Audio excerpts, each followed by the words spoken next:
I solemnly swear that I am up to no good.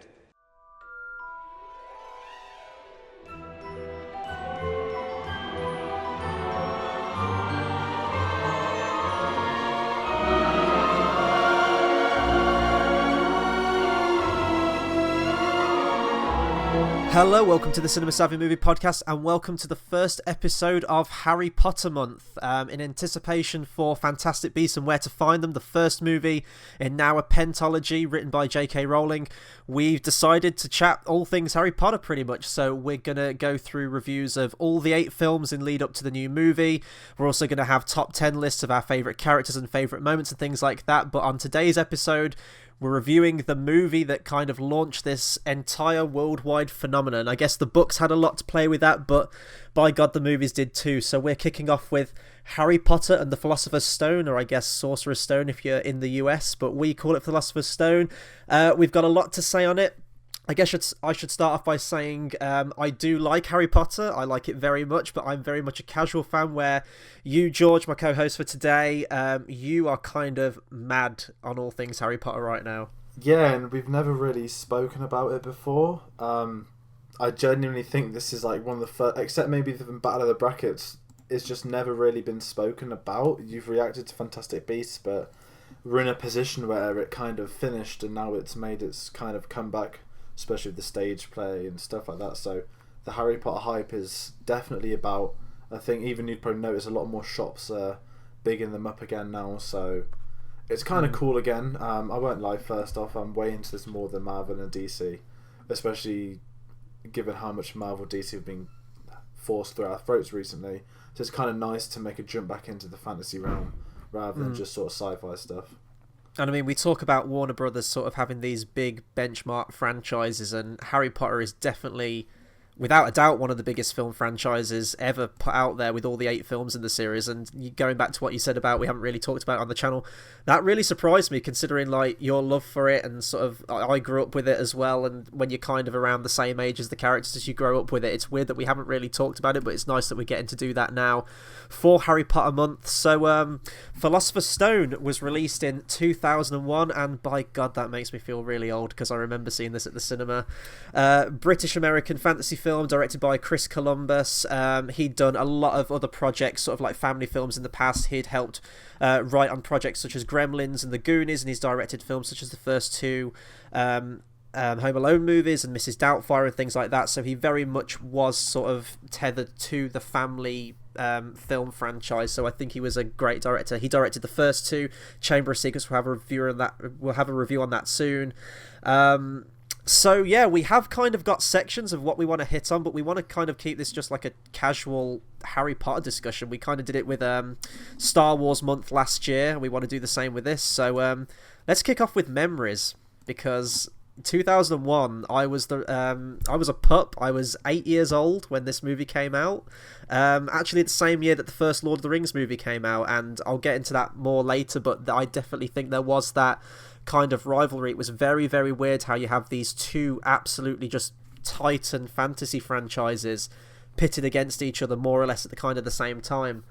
But I remember seeing the trailers for this thing, and I hadn't read the book. I wasn't aware of the books until I saw the movie trailer, but I did start reading, and I finished reading the books before I saw each of the first 5 movies, and then I'll get into it later when we get into those movies. But I kind of dropped off Harry Potter for a while, so I still haven't read Half-Blood Prince or Deathly Hallows. But just from the trailer, you could tell that this thing was going to be huge. And Warner Brothers bought the film rights, I'm just reading here, in 1999 for £1 million, which I'm sure money has definitely changed now, but you can just tell that Warner Brothers are laughing their way to the bank. Oh, definitely, and I think a lot of the credit's got to go to David Heyman, who obviously produced all 8 films, plus the Fantastic Beasts. You've named it now, the Pentology. Pentology. I'm going to get used to that, because obviously, until this week, it was a trilogy. Yes, this is being pre-recorded, by the way. But anyway, yeah, going back to my memories of it, easiest money Warner Bros. Have ever spent. Fair play to David Heyman for nailing the rights, who I think he bought the production rights before the first book ever came out. I need to check that out, but I'm convinced he did that, and obviously Warner Bros. Would have then snapped up the distribution rights after that. Well, it says for the 1 million they bought the rights to the first 4 books, because I think they were already out at that point, weren't they, or in the process of being written? I'm trying to get the release dates, but I know that the Goblet of Fire came out in 2000, the book, which was a year before the first one came out of cinemas, so they were well into casting at this point. So they kind of knew, they always knew there'd be 7 films, stuff like, minimum of 7 films, I'd say, actually. But going back to my memories of it as well, I mean, if you were young, I'm a few years younger than you, so I was only 5 when this came out, and I hadn't read it at this point. However, once, I think I saw it 2 or 3 times at the cinema, and obviously I then started reading them after this, and it got to a stage where this was massive. I mean, everyone knows I'm really into my Star Wars stuff. Harry Potter was always second choice, and that's not a bad thing. But I was so into Star Wars that it always flew under the radar that I was a massive fan. I have like a lot of Harry Potter Lego as a kid. I have like Lego Hogwarts, Lego Chamber of Secrets. It's still all in my garage. So say I've got 10 Harry Potter Legos, it's because I've got 50 Star Wars ones. So it's so hard that they were the two. There was no Marvel and DC back then. Spider-Man hadn't come out yet. Obviously it did make its appearance, but except Spider-Man, I really was into Marvel for about 6-7 years later. And I think most people started to get into it. But I mean, this was massive. I mean, I was just starting primary school, and it's like it's the exact same with you. We grew up with the characters, but I can tell you where and when I saw each of the 8 films, because obviously it's a big part of our lives growing up, and we're the only generation that can say we grew up with the characters. Yeah. The kids now are just going to binge them all, which is kind of really sad that they don't get to grow up with it. I know that sounds really weird, but it was a big deal waiting to see these films come out at the cinemas.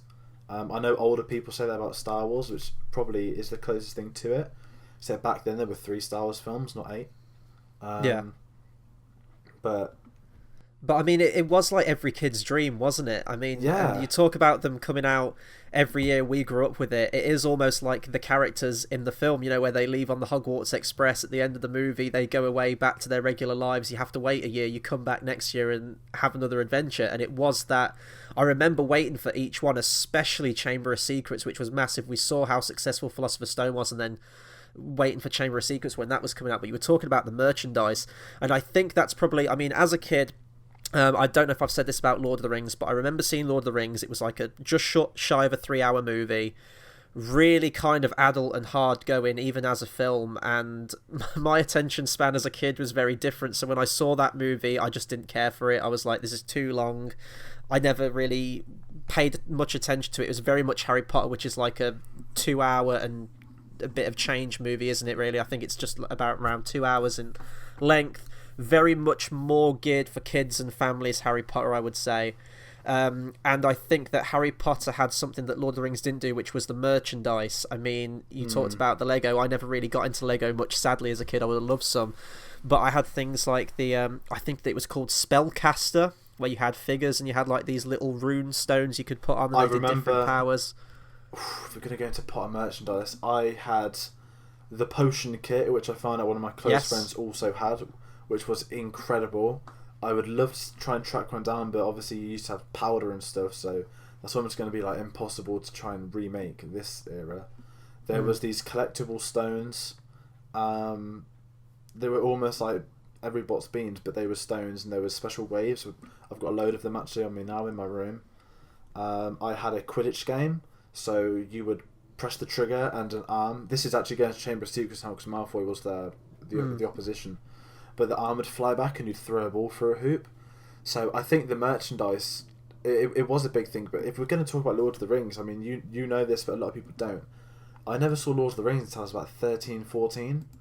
Yeah. And I wouldn't say, because it didn't appeal to my parents, I guess they never took me to see it. But also, I never showed any interest in it because of Harry Potter and Star Wars. And obviously, I was 5, 6 at this point. There were some people that did like Lord of the Rings, but I never really spoke to them about it. And you're right, I'm struggling to think of any merchandise I saw a Lord of the Rings as a kid. Whereas Potter, I had a golden snitch, like light light reader, you know, when you Yes. stick on books. Oh my, that's where I read the Harry Potter books, with that light. And that's the thing, like, for us it was great, and it was a kids thing, and as you said earlier, because we get to grow up with it, when the films went darker, we were at a far more mature age to deal with it. Yeah. So, like, I had a relative a few years back say to me, goes, you know, I took you to the cinema to see Philosopher's Stone when you were a kid. I didn't think my girls would like it, and I think they must have been like 4 and 6 at the time. And I says, show them the first 2, maybe. I did see Azkaban at the age of 8, but I was far more mature at that age. But it's hard when they say, can my daughters watch them all, because it gets so dark as they go on. I'm of the proponent of where just show a kid anything. I mean, I grew up with like horror like 18 films that I really shouldn't have been seeing at that age. I was watching anything, but in terms of like actual attention span, which is a kid going to enjoy more, Harry Potter and the Philosopher's Stone or Chamber of Secrets or Deathly Hallows Part 1 or Part 2?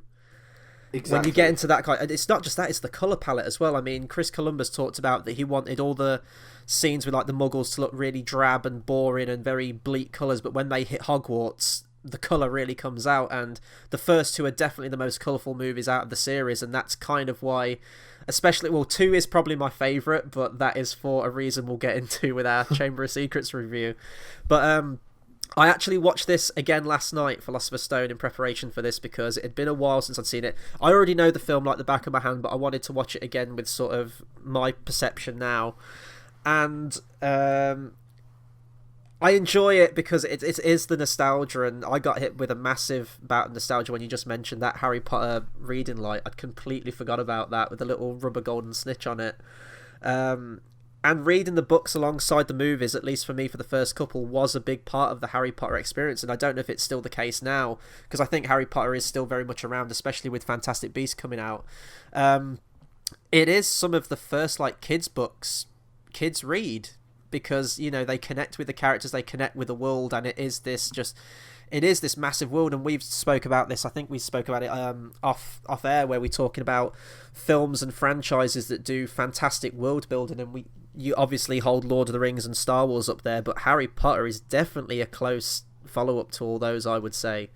More so in the books, and you're reading through the books now. I think you're on Order of the Phoenix as of this, so you're more fresh on that, and you know the differences between the films and the books, and a lot more world building goes on in the books. That's just natural because they can't contain everything to a movie.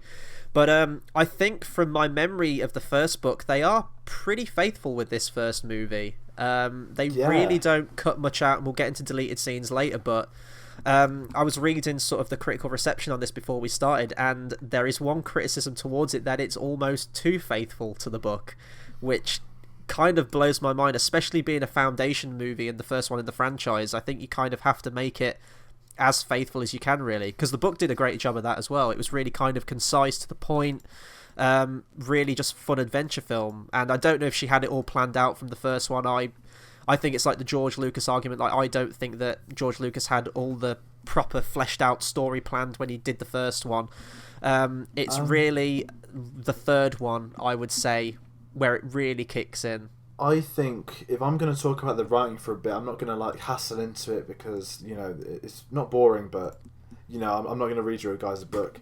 Yeah. What the famous film wise, Alan Rickman was incredibly hesitant. I'm going to talk a lot about Alan Rickman over the next film reviews. Definitely. But he was incredibly hesitant to take the role on, and naturally I think anyone would back them, knowing that there's going to be, they probably knew around 5 to 10 years of films. And the story is, and I was watching the behind the scenes footage, and this goes back to 2000. Chris Columbus said J.K. Rowling took Alan Rickman away and had a conversation with him, and Chris Columbus goes, I think she's told him something about Snape that I haven't been told yet.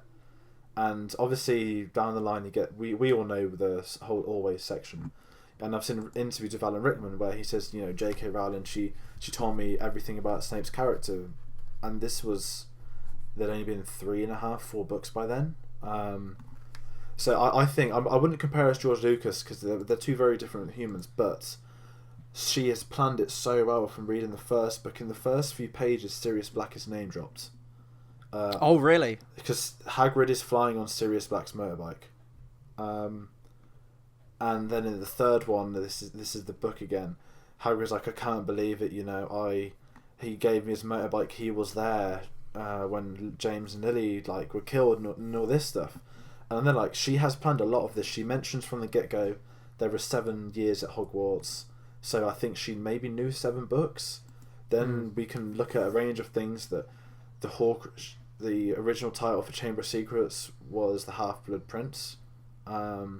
There's so much crazy stuff that I'm going to try and name drop to you guys over these next 2 films, but she planned a lot of the world. I'm not going to sit there and say she wrote 7 books in a day and then staggered releases and edited it, but I think she had a very clear understanding of what she was going to do with each character. Another one, when Hagrid is carrying Harry's dead body in part 2, I know we're jumping forward here, she said that was one of the first images in her head, which is why she had Hagrid carry Harry as a baby boy. Oh, that's cool. So I think she's an absolute genius, which is, if we're going to talk very briefly about Fantastic Beasts, the main reason I'm excited is because she is writing all of it. And she liked your tweet. Yes, a couple of days ago. I missed out on the global fan event where I might have actually met her, which is devastating. I won a ticket to it, I just couldn't make it because we had 2 days' notice. If you go back to Battle of the Brackets for soundtrack, you'll see me at the start. I think it happened a few minutes before, didn't it? I was on Skype to you guys, and she's writing it, so I've got a lot of faith in that, and especially where she's going to take this next series. But I think there's so much in terms of world building, I credit her more than George Lucas. Not in terms of obviously cinema, but that's a completely different argument for another time. But obviously without J.K. there's no Harry Potter, and in all instance you've got to look at the reputation of witches and wizards before Harry Potter. They were very much evil, villainous, scary things. It was like vampires before Twilight. And obviously Twilight destroyed it, but Harry Potter kind of created a world, and it's such an easy concept that she kind of evolved and made incredible. So everything from, oh look, they've got their own shopping area, and it was just Diagon Alley, just seeing this wizarding world in the heart of England, platform 9 3/4. I'm jumping on the boat, but there's so much world building that the books and the films, because Chris Columbus nails it. Then there's stuff like the soundtracks as well. The more I've been thinking and talking about this, the more I appreciate it, because it was a massive deal, and I can imagine at the time, I'm too young to remember there was no build up, and we were too young to have, well I certainly was, to have remembered books coming out. But I bet when the book came out, because they were one of the highest selling ones when they first started coming out, I'm assuming it's our equivalent of 50 Shades of Grey in the sense that that's all people were reading and talking about in the news. Yeah. So I'm assuming that it was absolutely massive when they first started casting. There's a big drama, I know I'm harping on still, where an American boy was cast as Harry Potter. J.K. Rowling said no straight away, and then they got Daniel Radcliffe after, because he was obviously the second choice of this person, which to me was the right thing. Yeah. I know that acting's very different, but in terms of the aesthetics of the characters, they nailed everything. There's a lot of credit to David Heyman and Chris Columbus for everything that's happened. Everything from the teachers to the set designs to the students to the world.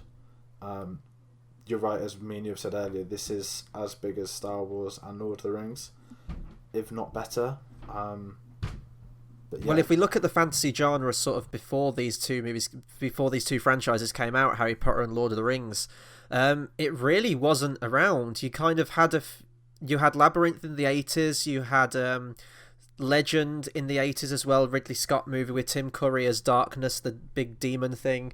In the 90s you had Dragonheart with Sean Connery doing the voice of the dragon, but it was really, I mean, they're fantastic films, the three I've just mentioned, but it wasn't massive. It wasn't around in sort of like the popular eye. I think it was really Harry Potter and Lord of the Rings that really brought fantasy back as a legitimate genre for film franchises, and since then, I mean, they're all different ideas, but I think that definitely the Harry Potter franchise has had a lot of influence on other sort of teen and kids books that have been turned into film franchises, like say Percy Jackson, for example, even to some respects like the Hunger Games, and we'll get into the whole splitting the final part into two films when we get to Deathly Hallows, but that's definitely had a big effect. And you were talking about J.K. Rowling, and whilst I don't think I personally like her as much as you do, what I will say is that her love for her own franchise, in terms of it being translated into film, is really quite remarkable, and I do really appreciate her for pushing for that as much British talent as possible. They go to like Ireland, Scotland for other talent, obviously, as well, and there are some Americans in there, I believe. I'm thinking now, are there? I'm trying to think now. There has to be. Verne Troyer, here's a really bizarre fact. Verne Troyer, yes, that's right, Mini-Me, is the goblin who originally played Griphook, who takes Harry to his vault in the Philosopher's Stone. Oh, right. They replaced his voice with Warwick Davis, who was also playing all the other goblins. Flitwick. Yeah, and if I was to jump back to Labyrinth, actually, on the behind the scenes I was watching, they kind of said that goblins had been done before, but these goblins, they're greedy, they're characters, you know, the whole Gringotts, that's what I'm talking about, goblins, not Dobby, that's a house elf, that's the second film. They wanted to create them as their own race rather than just these little people dancing. They actually said that. And they nailed it. I mean, the prosthetics from this film are incredible. And then they kind of improve it as each one goes on, because obviously the budgets get higher and the quality of just, not cinema, but, you know, the technology to make better designs, prosthetics, just get easier with it. But yeah, it's actually, though, I am trying to think now. I don't think there is any American actors in the first movie, is there? No, or even the second one. No. Wow. Okay, fair play. I didn't want to jump on and say yes straight away because someone might comment, but the biggest input an American has on this to me is John Williams. Oh, definitely, definitely, and Chris Columbus, obviously, for directing it. Yeah, and I mean I think we're talking about the score more later. We could talk about it now, I guess, but. I mean, can you get anyone better than John Williams, especially for a film like this? And the score was actually nominated for an Academy Award. I think the film was actually nominated for 3 Academy Awards. Yeah, just here: Best Art Direction, Best Costume Design, and Best Original Score. Sadly, it didn't win any, but I would say it's one of the most iconic, at least main themes to anything. If you ask anyone to sing the Harry Potter theme, I bet pretty much everyone can. And it completely fits the movie, and we'll talk about sort of how the scores evolve as the franchise goes on, but I think the first 2 at least are very similar in style as the films themselves are. It's very bright, it's very whimsical. There are a few dark scenes in there, you know, the bit where it gets to the Forbidden Library, that part like scarred me for ages. I used to like have to preempt the jump scare where the face comes out of the book and screams. And the Voldemort theme as well at the end of this movie. It's used in this one and in the second one, The Chamber of Secrets. That's one of the themes that I wish had have carried on into the franchise. It wasn't really used in 3 though, but then again, Voldemort isn't really a big presence in 3, so there's no need to use it. But I think maybe if it had have been used in that 3rd one, there is a chance that it may have gone on as Hedwig's theme did throughout them. But yeah, and just J.K. Rowling as well. I know we're talking about I think the 4th book was just about to come out or was in the process of being written when this movie came out. But now we're at the stage with things like Game of Thrones where there's still 2 more books to come out, but the show has pretty much gone past where the books have left off. Game of Thrones will be long finished before the books were finished.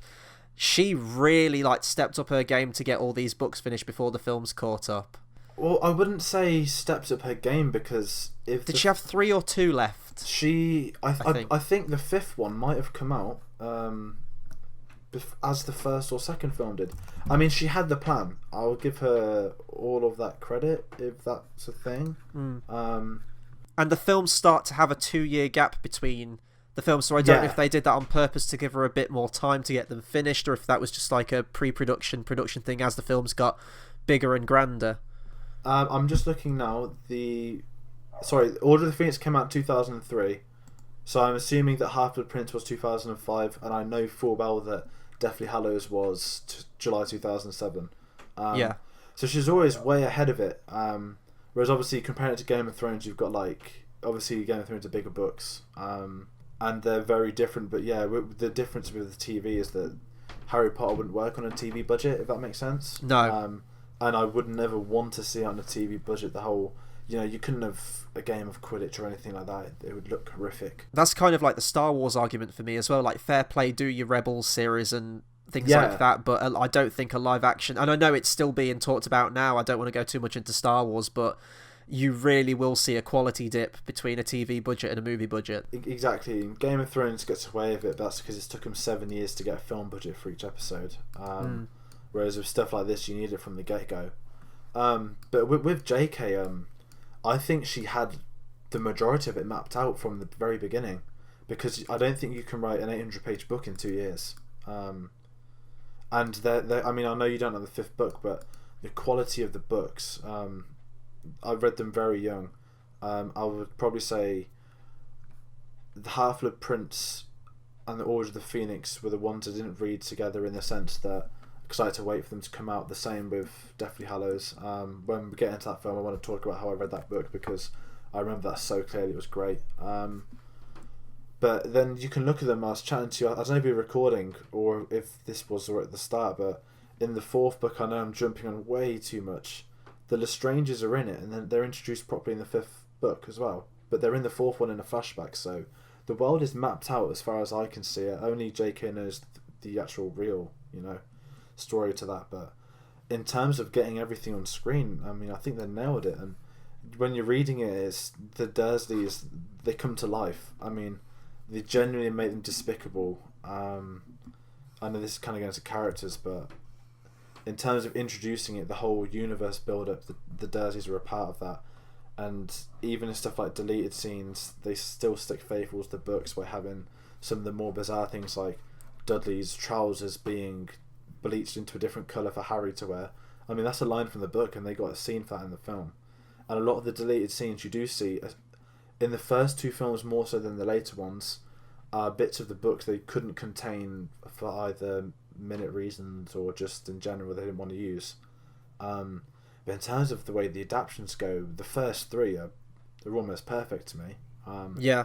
And then obviously that's when the 3rd to 4th book goes from 300 pages to 600 pages, where that's a drama in itself. But I think as far as adaptations goes, these are one of the better ones. And for an introduction one, which is the Philosopher's Stone, they got a 200-page book perfectly on screen, with the right budget and the right quality, cast-wise, not necessarily performance-wise, but production-wise. I don't know if this wants to bridge us into talking about the characters for a bit. Yeah, definitely. And I was kind of going to jump in there with, how we always go to IMDb to read the plot out. But I mean, Harry Potter's been around for so long. Do we really need to explain the plot of Harry Potter? Everyone knows it. Really, really briefly before we go into it, just sort of, this is more just production. The first Harry Potter film has one of my all-time favourite movie posters. I'm a massive fan of Drew Struzan's art, and those kind of style of posters, like the old-time Star Wars ones and the Indiana Jones ones, where it's beautiful artwork and it's a lot of like a collage of all the characters' faces. And I distinctly remember like buying the soundtrack and the poster of this film, because I used to have my room themed like Harry Potter, like the Harry Potter duvet and border and wallpaper and things like that. I was a massive Harry Potter fan back in the day, and I love that poster. But yeah, so if we get into the characters now, what I like about it is, and we'll talk about this as the franchise goes on, but the 3 actors they picked for Harry, Ron and Hermione was integral for this film and franchise's success. And watching this movie again, yes, the acting is pretty bad when you go back, but they were what, like 11, 12, they were of that age, and they'd probably done like little bits of acting before, but this was their big break for all of them. But they're surrounded by this massive talent, and I can definitely say, like, as they got older, they were probably like asking all these other actors for advice and just like growing up around them on these projects.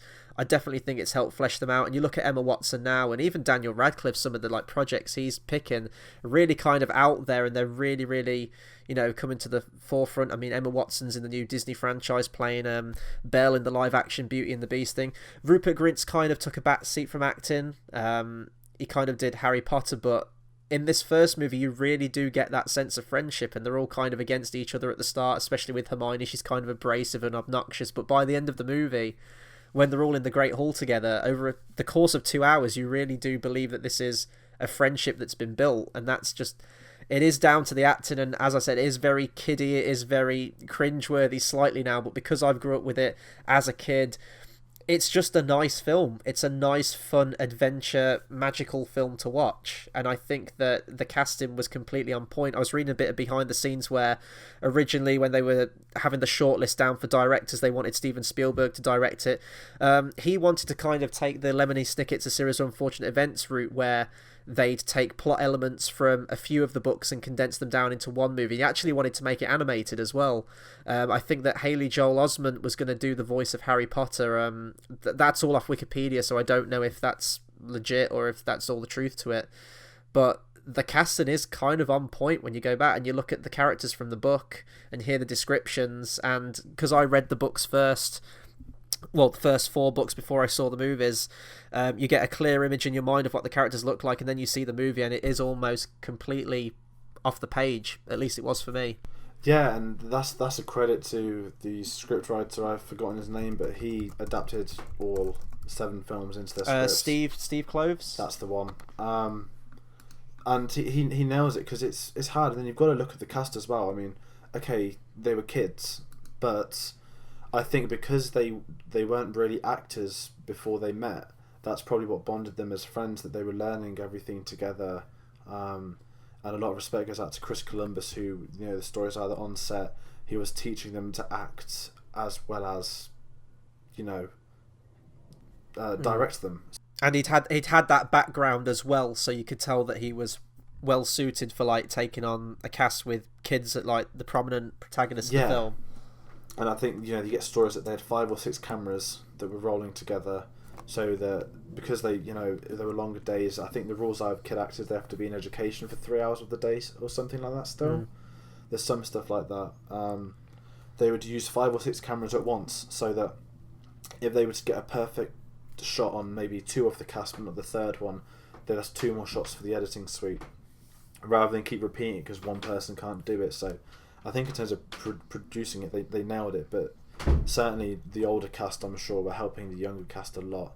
I know in the later films, but Daniel Radcliffe and Gary Oldman are quite close, especially once they met on the set of the 3rd film. So there's a lot of sort of behind the scenes stories that are quite crazy. But I think when you look at the harmless 10-year-olds, that the only sort of description you've got is off their 1 line each in the book they first get given, and then they just they've even said before that, you know, Daniel Radcliffe thinks he was scarred because he looked like Harry Potter more so than his acting abilities. But I'll give him credit that as the films progress, the entirety of the cast performances improve because they go from kids into actors. But I was reading that a lot of it was great in the sense that, I mean, people that know media, sometimes actors have to redub their scenes over the top. Oh, ADR. Yeah. And because they were kids when they were doing it, they kind of grew up doing ADR, so they were good at it. Whereas you get a lot of actors, probably more on-stage actors, who would be fuming to have to re-record a scene and stuff like that. Whereas the kids grew up with it, so they're very advanced at, I think, a lot of the acting towards the end. But they've also reached these points, like we said earlier, that, you know, they've not Hermione Granger, sorry, Emma Watson's doing her own thing. Daniel Radcliffe is picking projects. I think Rupert Grint's been cast in Snatch. They're doing a TV series remake, but, you know, they've kind of done what they've needed to do. I would easily say that Rupert Grint was the best of the 3. Yes. Over the first few films. And I think he did a few. I think he did Thunderpants. Oh God! I remember. Yeah. One? I don't know if it was big in America or anywhere else, but I just remember the posters, and Ron Weasley was in something else that wasn't Harry Potter. Draco Malfoy, sorry, he was probably the most experienced one. Tom Felton, he was in The Borrowers. They actually wanted him to be Harry Potter, but they tried to dye his hair and do makeup tests. It didn't work, so he got Malfoy. There's a really funny interview of him where he said, like, I went to audition, I'd never even read the book, so that's my favourite scene. I just said the person before me said. And he is great in that first movie, Tom Felton, actually. And you could definitely see the shades of what we eventually get in the next movie with Lucius Malfoy shining through in the performance. Oh, definitely. How they are kind of cowardly, but they are putting on this snobbish front, how they're, you know, because they're pure blood family, aren't they? That comes into it more in the next one. Yeah, But, I mean, yeah, no, I think Tom Felton's great in this movie. I think most recently the thing people know him from is Rise of the Planet of the Apes. I don't know if he's doing anything else other than that. I'm currently behind, but I believe he's been cast in season 3 of Flash, as a minor but major character, supposedly. But no, I mean, they've all done their dues. You know, they had 10 years of making films together. I'm sure it's very tiring, probably for the main 3 more so than the others.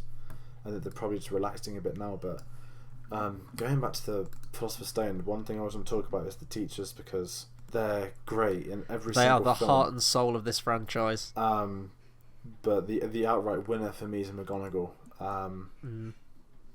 Not including Snape, because I don't see him as a teacher, but if you read the pages in the book and then you think to the films, that McGonagall is by far and wide the best transformation on screen. But she's just great in it. She's got that fierce look, but then she kind of loves them all deep down. But she's that teacher that each teacher's so identifiable to us, especially when we're kids.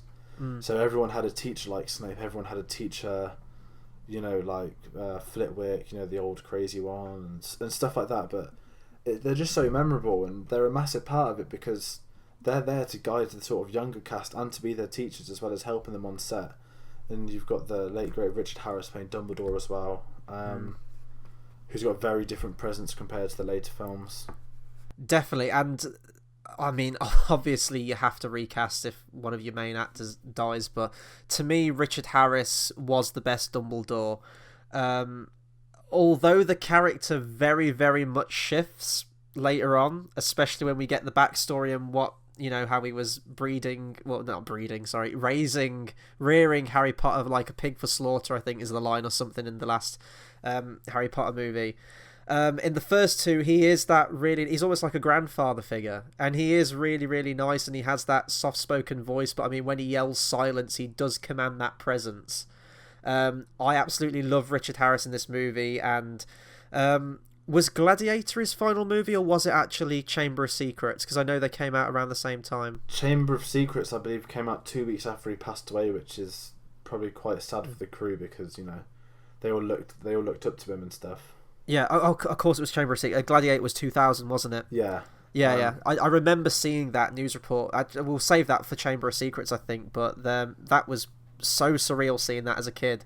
I think you talked about that as well when Dumbledore died, but to me, Richard Harris is the better Dumbledore. Michael Gambon was great in the role. If you're going to get anyone, he's phenomenal talent. And we talked about talent earlier, but Maggie Smith as McGonagall, fantastic. Robbie Coltrane as Hagrid. Yeah, I mean, Jesus, I've completely forgot about Hagrid.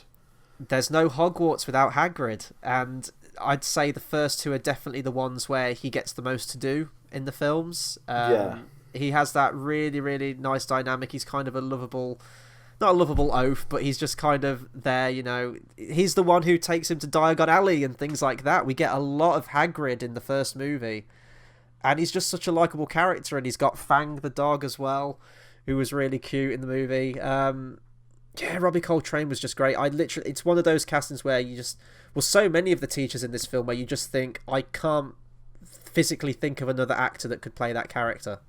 Yeah, and I think that's so much to say about the entirety of the series, and that's jumping on, but even on characters that we don't see in the films who were cast, you have Peeves, who would have been easily the scene stealers, especially given the behind the scenes productions, which would have been played by Rickman. The rumours are that he was so funny on set that they had to remove his scenes because he kept making the kids laugh too much. They tried so many different ways to film it, but they kept laughing, so they eventually just cut him. Which is the most kind of Rick Mail thing you can probably think of. And Rick Mail was my favourite comedian as well, and it still breaks my heart to know that he's gone. But someone has to have that. Warner Brothers are clearly sitting on that footage. They wouldn't have got rid of that footage.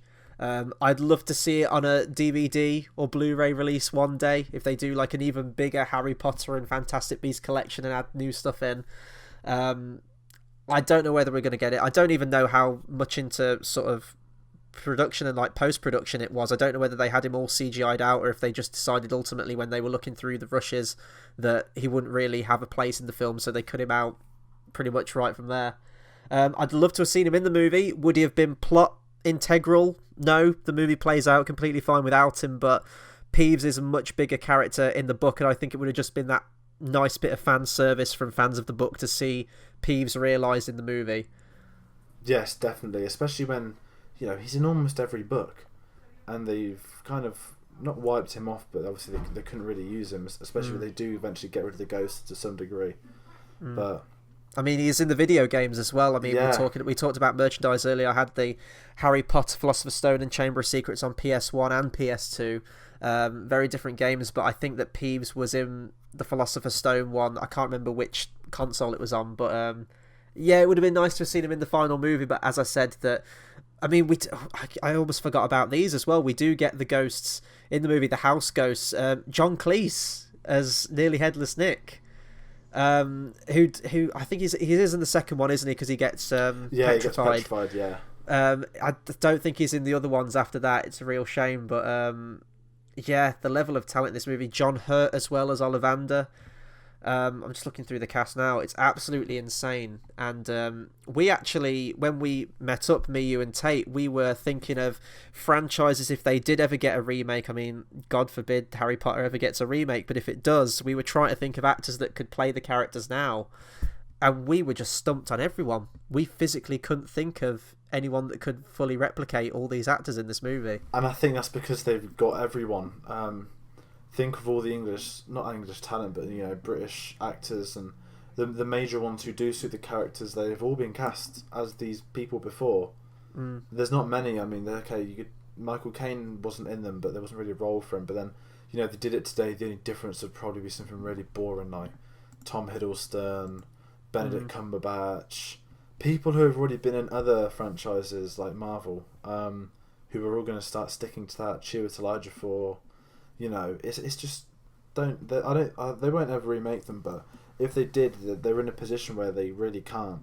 And I mean, as well, we need to talk about just the locations and just how the actual movie looks, because there are so many jaw-dropping moments in this film, mostly down to locations, especially Ainwick Castle that was used for Hogwarts. And I know they would have done some CGI touching it up and things like that, but it's great. And I know I don't want to jump ahead to moments, but that moment where they're all in rowboats and and the camera slowly pans up to the castle. I can't remember if that's a complete CGI shot or not, or as I said, if it was sort of like touched up and things like that. But and then the theme kicks in. It really is that awe-inspiring moment, and for a foundation movie, you need that moment because you're right there with all the characters, and we get reaction shots as well. And that's why I think that if Spielberg had have directed it, he would have had a moment exactly like that in his movie, because he's great with that, like the whole classic Jurassic Park or Jaws reaction shot moment. Yeah, and I think as well, especially with them being kids, it's so much more relatable to ourselves as you see this great big building and then this incredible score, especially the John Williams aspect flying into it.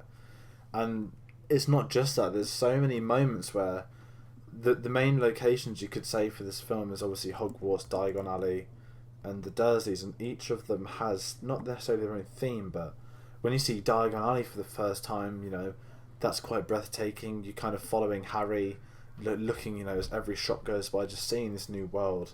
And then I always relate to the Quidditch Pitch, because the first time you see the Quidditch Pitch, you're there like, oh my god, the fact that they invented their own sport to play was mental in itself, and it is easily one of my favourite parts of the film. But before all that, when they're first learning about Quidditch itself, I think that's filmed at a castle, is it? They moved around a lot with locations, so they probably all pieced it together. Ainwick Castle was used as principal filming location for Hogwarts, but I know for stuff like the corridors and the Great Hall was Christ Church at Oxford, the university there, which I actually went to on a trip, and the hall itself is it's a lot smaller than the one in the movie, so they did like that extending, with special effects and CGI, they extended the room out but all like the stone staircases and the corridors are right there, and you do feel like you're in Hogwarts. That courtyard shot where they do a lot of sort of like the exposition scenes and like talking with each other. I think it's when Hagrid tells them about Voldemort. I shouldn't have said that. That's at Christchurch as well. But it all looks seamless. I mean, everywhere just fits. If they did film it around multiple locations, they blended it really, really well. You're actually gearing up. I don't know when you're going on, if it's this year, but like a Harry Potter location tour, aren't you? Going. So I should be going around the London locations across the films, because there's genuinely a lot. I've done the studio tour before, and I will be doing that again, especially now they've opened up Platform 9 and 3/4, which is worth going if you haven't, because it's incredible the amount of stuff they have in there. But the way the films cope with it, I mean, I was looking at the behind the scenes stuff. They would film somewhere in some place, and then they would almost have to stick that onto it's almost like a puzzle. So they'd have the building of Hogwarts and the locations of and then they'd have to learn what bits they have to make themselves. As the future films went on, they just started remaking the sets for themselves and obviously adding new things. But because they were so limited in the first one about what they can make themselves, they had to do more locations than what they thought they could do. Whereas when you get to the last film, where it's just they're at Leavesden Studios, they've just built it from scratch because it's obviously easier to film at. There's less hassle. I mean, at the Quidditch training one, I remember there's a statue. In real life, there's a statue of like a horse or something which didn't suit it. So in the film, that's replaced with like a wizard with a sword out or something like that. So there's all these crazy little stories about, you know, how they made the first one, because you need to nail the location and design of Hogwarts for this film to succeed, and that's what they did do. I'm just reading here, they kind of shot all around the place really. So Ainwick Castle and Gloucester Cathedral were the big ones for Hogwarts.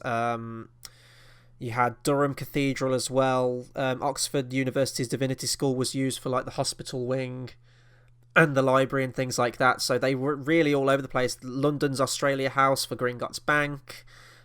King's Cross Station, obviously that's a big major location in the film. London Zoo. So again, keeping it with that Britishness, because obviously it is set there and they had all the British talent, they had British locations, and then it was filmed at Leavesden Film Studios as well, so a lot there. So I really do think they nailed the entire production of this, because not only did it rest on the characters, you had to believe that this was a real tangible world that you could get lost in, and I think that they succeeded in that. And then we get to Azkaban, and I'll talk more about that because me and you have very different opinions on that movie, but they do very much change the aesthetic, but the established aesthetic for at least the first two really, really, really worked for me.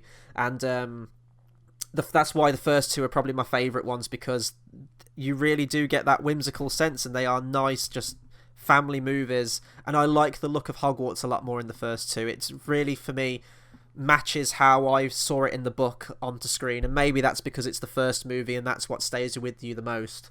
But that's kind of what I've had. So we've talked a lot about sort of like the main little bits of it, like acting and world building and things like that, and we are going to do a top 10 list of our favourite moments, but the first movie being what it is, there are so many great moments in this one, so I think we should just go through a few and just take the conversation from there. The Quidditch match, yeah, that always comes to mind. It's there's nothing like it. There genuinely isn't.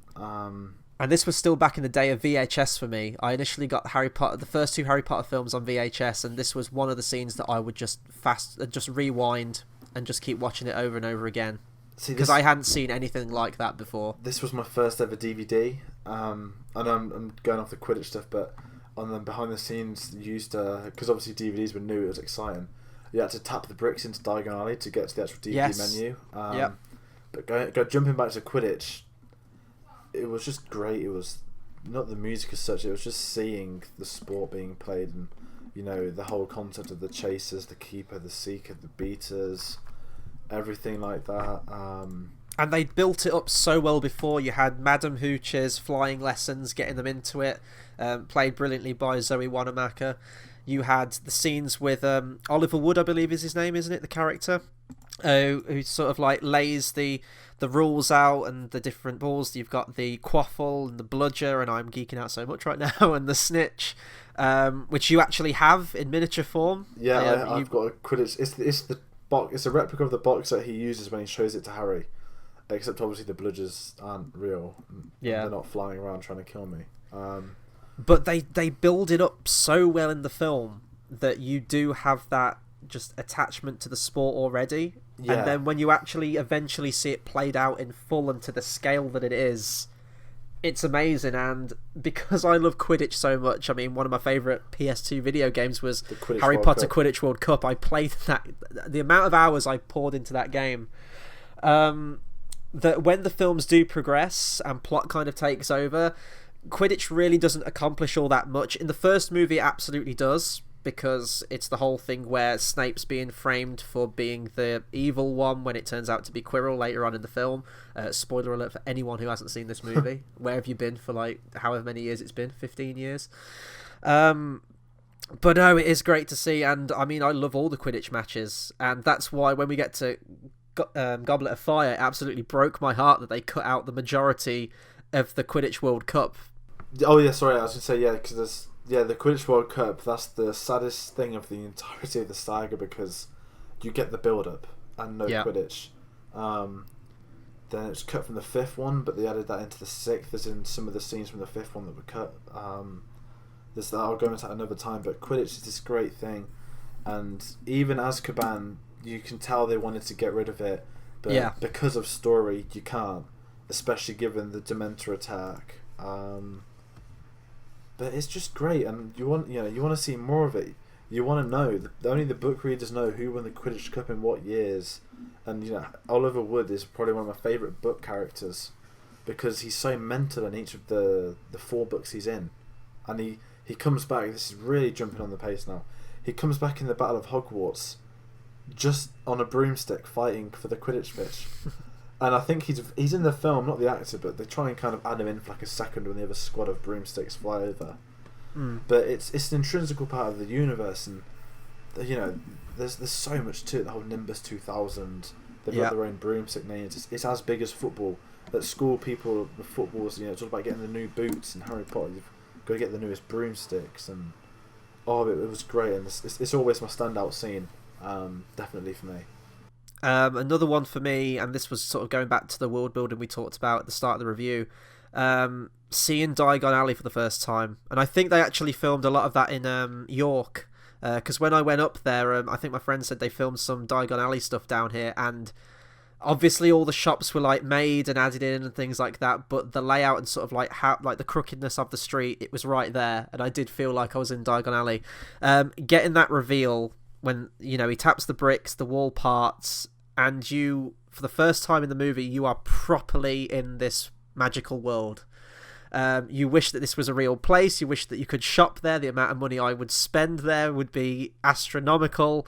And that's where they first tease the Nimbus 2000s, because Harry catches a glimpse of it in the window, and he hears a kid say, like, they hear it's the fastest broom yet.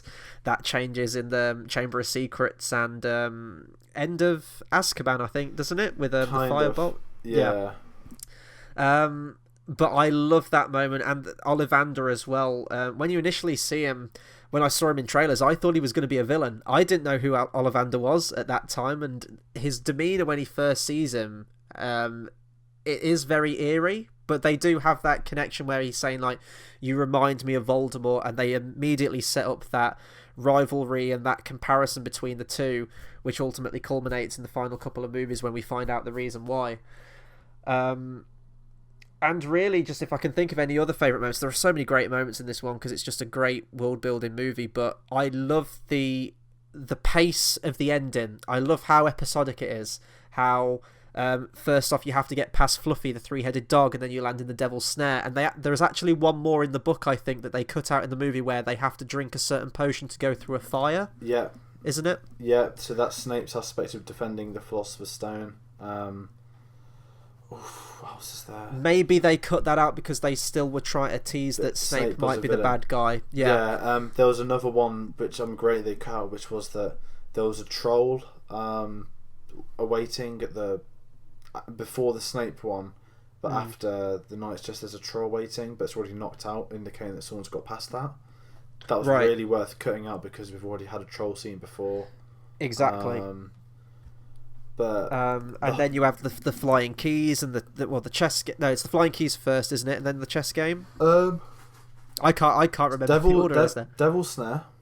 Yeah. Then it's chess. Oh no, is it chess? No, it's chess after because Hermione stays with Ron, and then Harry goes on his own to Voldemort. Yeah. But that's so imaginative. It's so brilliant, and I love how quickly it's such a satisfying conclusion to the movie.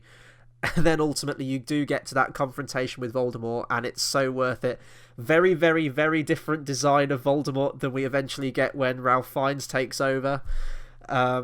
I love the look of Voldemort in Philosopher's Stone, and his voice as well. Now, granted, he's just a head stuck on the back of Quirrell in this movie, but he terrified me as a kid, and that's something that I don't get with Ralph Fiennes, because he's just he's like Palpatine to me. He's just so much fun. He's so over the top. But in this one, more than any of the others, Voldemort was scary, and I think that's a quality they lost as the movies went on. It may be because I was a kid when I saw it, and I was young, and that's why it stayed with me, but I definitely prefer the Voldemort design of 4 onwards. I would save it for another discussion, definitely. Yeah, Voldemort deserves his own section. Yes, he has his own song, but unfortunately they didn't have John Williams composing that, which was a shame. Not in the future films, I mean. But no, it's just great. The entirety. I mean, I've got Wizard's Chess, not the £500 one, the one from Argos as a kid. And it's great. It's great. It's great fun. I would like a £500 one, but unfortunately I'm not rich. But in terms of another favourite scene of mine, it's got to be not You're a Wizard, Harry, but the whole Dursley, just the first 20 minutes. You know, London Zoo, where he falls through the cage, and it's Dudley's birthday, and you know, last year I had 37, and it's just brilliant. That whole family, I love them. I'd love to have had a sitcom back then called like Meet the Dursleys. I don't know if it's you that spoke to me about that. I'm sure someone has before. But they're just brilliant, and you know they're funny, but they're pure evil. But they're an evil which is hilarious. I mean, they have him live in a downstairs cupboard. Come on. They treat this poor kid like absolute shit for the majority of his life. They didn't even tell him he's a wizard. And they cut out the scene where they apologise about it in Deathly Hallows Part 1 or Part 2, which is amazing. The Dursley stuff is great, and there's one thing that's explained a lot more in the book that isn't in the movie. So when you watch it in the movie, it's kind of weird how, you know, they're living in this very quaint residential area, and then he says, right, we're moving, cut, and they're like in the middle of like raging ocean in a little shack on an island, and you kind of think like, wait, how did they get here? That's explained a lot more in the book. I understand why they cut that out in the movie. Even the bit where Hagrid's first entrance, they're brilliant in that, and they are for most of the time you see them. Definitely in 2 and 3 as well, but we'll get to that in the next couple of reviews. God, it's really hard not to just pick like every single moment from this movie. It's so much fun, and it brings back so many memories. It's one of those franchises that we'll speak about when we're older to future generations, and you know, it won't mean as much to them, which I get, but for us, just growing up with the characters, as I said earlier, we're the only generation that's ever going to be able to say we did that. Yeah. I mean, I was in year 1 when, I mean, in America, I don't know, is that first grade? But I was 5. Yeah. I was 5 when the first one came out, and I was in year 11, which is the last year of secondary school, when I was 16, when the last one came out. So I had my 10 school years of Harry Potter. Obviously, that's A-levels, doesn't count, but you know, for the people around my age, it did mean a lot for us. And it's great, and as far as an entrance film goes, it's nails it, because if you cock up the first one, just like they did to Percy Jackson, you're not going to get a second one, or if you do, it's going to be delayed maybe 4 or 5 years, and it's awful. It's like Golden Compass as well. That was a big one that was meant to spur these sequels, and it was terrible. Unfortunate events. Netflix is probably going to save it now. But see, I actually like that movie quite a bit, and I understood why they combined 3 books into one for that, but yeah, it just didn't have that impact with the viewership, and that's what's going to do it. I'm hoping Netflix can bring that one back, because that is a great series of books. I remember, if I'm going back to other memories of Harry Potter, because I realise we're coming up to an hour now, so we probably should round off in a minute, but I remember I think I was in year 5, I think, and year 6s had just finished their exams. They were all in the hall, and our classroom was right next to it. And as a reward, after finishing, they got to watch Philosopher's Stone, and I was so massively mad on that movie that I was so jealous. Like, I wasn't paying attention in class. I was like looking through the door and catching glimpses of it, seeing which part they were at the movie.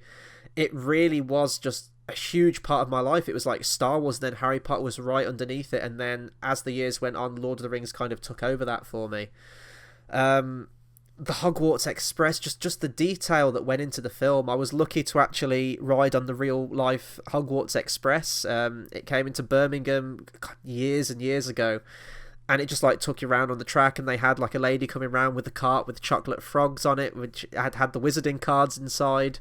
Like, they were kind of holographic, and they moved a little bit. Bertie Bott's Every Flavour Beans. They really did put just, you know, no holds barred on the merchandise in terms of even the food with this thing. Yeah, it's just, I love it. The scene with Richard Harris with the Mirror of Erised with Harry Potter, really, really nice character moments. That's what I mean, that Hagrid and Dumbledore really were kind of the heart of this franchise. I guess we could go into recommendation now if people haven't seen it, but watch this movie. Yeah, and rewatch it, because it's really funny as you grow up. Not in a bad way, but it's genuinely hilarious. And it's just a really, really nice movie. Now, as I say, the acting from the kids is pretty poor, but you know, they were that age. They, as you said, they grew as actors, and that's sort of enhances the first couple of movies when you get through the franchise and you see where they've come and how the characters and how the actors themselves has progressed and how the actors as friends progress. So when you have that moment in the final movie where they're all stood on the bridge after Harry breaks the Elder Wand, you really do believe it. It's really believable, and it all started with this movie. So I think I've pretty much said everything I can think of on this movie. I'm sure we could talk for like countless hours on this movie, even more with stuff we've missed, but I think I pretty much said everything. If you have. Yeah, I think so as well. It's we've got 7 more to talk about, kind of. Yeah. And I cannot wait for Chamber of Secrets. That's the one I'm waiting for. I have a lot to say on Chamber of Secrets because that is my favourite in the franchise. But yeah, that'll do it for our review on Harry Potter and the Philosopher's Stone in our first episode of Harry Potter Month. Be sure to comment, subscribe, let us know what you thought of this movie. Let us know what you just think of Harry Potter in general. Anything you want about the Wizarding World, please do drop us a comment. So in terms of what's coming up on the channel, we're just going to be rolling out Harry Potter videos this month. Our next video will be Chamber of Secrets. We'll have top 10 moments in the franchise, top 10 characters. We're really just ramping up to Fantastic Beasts and Where to Find Them, and I can't wait for it. I know I've seen the trailers and I've been a bit indifferent to it, but it is getting us back into the world of Harry Potter. 5-movie franchise now, so they're definitely going to really ramp up the plot and the mythology with it, so I'm looking forward to it. So that'll do it for our review for today, and until the next video, we'll see you guys next time. Thanks for listening. Mischief managed.